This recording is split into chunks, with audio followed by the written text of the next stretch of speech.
बातमी आहे प्रकाश शेंडगे यांनी केलेल्या वक्तव्याबाबत सरकारला मिळालेल्या कुणबी नोंदी खोट्या आहेत। ओबीसी नेते प्रकाश शेंडगे यांनी हे वक्तव्य केलेले आहे। कुणबी दाखले घेऊन मराठा समाजाचं नुकसान केलं गेलंय। महाराष्ट्र हा सुसंस्कृत माणसाचा आहे, कुणावरही टीका करत असताना भावना दुखावणार नाहीत याची काळजी घेतली पाहिजे।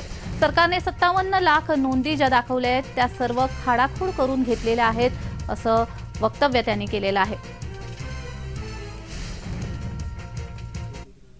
57 लाख ह्या ज्या नोंदी ज्या आहेत त्या नोंदी ज्या आहेत त्या सगळ्या खाडाखोड करून आणि सगळं हे करून अशा त्या आहेत आणि त्या नोंदी ज्या आहेत त्या नोंदी आम्हाला मुळीच मान्य नाही आहेत। आणि ह्या नोंदीच्या शिंदे समिती जी आहे आधी निजामाच्या नोंदी सांगितलं, नंतर महाराष्ट्रामध्ये सांगितलं, आता त्याची मुदत वाढवण्यात आलेली आहे।